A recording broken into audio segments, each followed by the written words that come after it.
there, YouTubers. Professor Sheep here. Welcome to my video on gases. This is part 4 of my 5-part mini-series on the phases of matter. Now, what is a gas? Well, a gas is a state of matter with no definite shape or volume. Take this balloon, for example. When you put the gas in here, so the air from your lungs, mostly CO2, carbon dioxide, it fills the balloon, it takes the shape of the balloon, much like a liquid. But unlike a liquid, when you let the air out, it doesn't make a puddle on the floor or it doesn't get my lab coat wet. It just disperses into the atmosphere. But sadly, I wish gases were that simple. They're not. Gases come with a whole set of laws, better known as the gas law. Now, before we get into these, we have to talk about STP, standard temperature and pressure. Now, the standard pressure for a gas, for 1 mole of gas, is 1 atmosphere. That's basically a nice day. Provides no high pressure system, no low pressure system coming through, 1 atmosphere of pressure. Then you have temperature, which is 273.15 Kelvin, which is 0 degrees Celsius, and is 32.2 degrees Fahrenheit. Ugh. Yeah, I know. Too many things to measure temperature, which is the average kinetic energy of a system. Fun fact. Anyways, then that all relates to volume, which is 22.41 liters. That is the amount of space at standard temperature and pressure that 1 mole of a gas will take up. Well, what is a mole? Well, a mole is defined by Avogadro's number, which is the number of atoms in 1 mole. Now, take hydrogen, for example. 1 gram of hydrogen is 1 mole. Take helium. 4 grams of helium is 1 mole of helium. And so on and so forth. Where I'm getting those numbers is from the periodic table. But maybe I'll do a whole other video on the mole. Honestly, I hate the mole, and I hate the gas laws. But I'm doing them anyways, because this is for the views. Anyways, let's move on to kinetic molecular theory. Yeah, so, gas particles are separated by massive distances. I talked about this in my brushing cans with science video. I talked about how when you heat a liquid up, the distance between the particles increases 1,700 times. That's massive. So you can see where I'm getting at here, the large distances. Gas molecules are in constant random motion. If they weren't in constant, equally distributed random motion, of course. Because if they weren't equally distributed, this balloon would be bulging and tires wouldn't work. They would pop. This balloon would randomly pop. Luckily, gases move and distribute equally, so that also you're not walking down the street and your guts get blown out because of a lack of pressure there. Thank you, random molecular motion. Anyways, so gas molecules don't exert attractive or repulsive forces on each other. Here's why.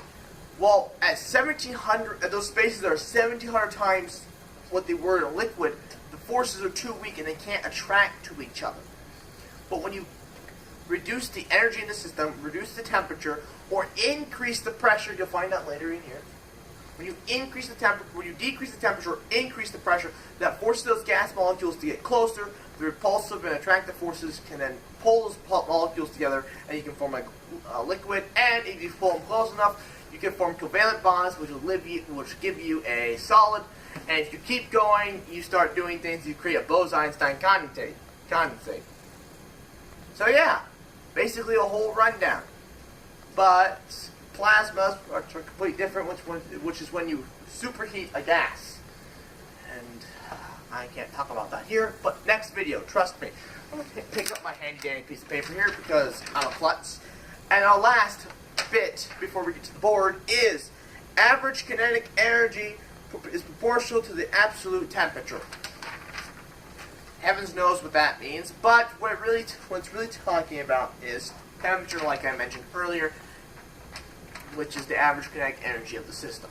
Let's get on to some of the actual laws. So our first law is Boyles Law. Volume is indirectly proportional to pressure. Boyles Law, volume is directly proportional to temperature. Boyles Law, personally a favorite one. Pressure is directly related to temperature. And Avogadro's law, I mentioned him earlier about the number of particles in a system and blah blah blah.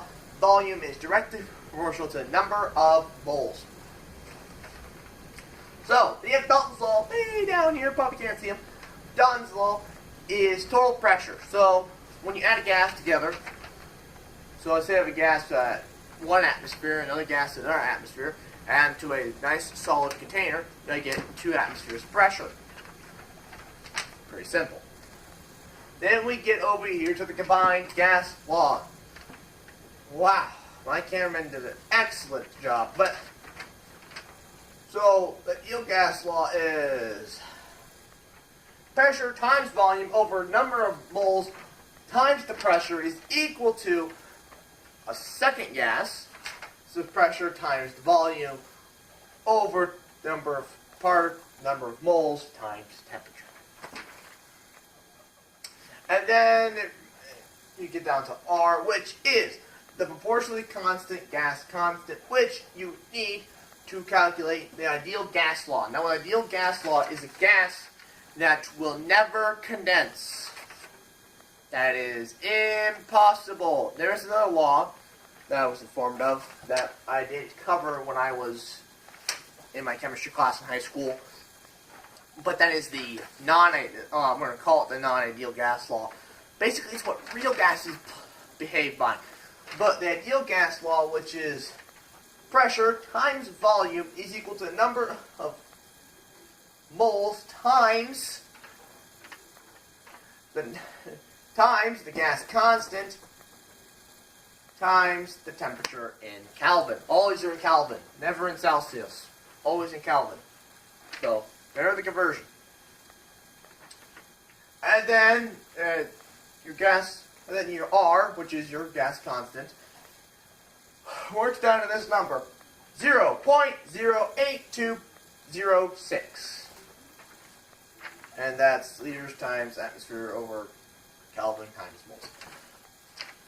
So, that's the gas laws. I would like to thank you all for watching. Please like, comment, share, and subscribe. New videos out every other day. And good night.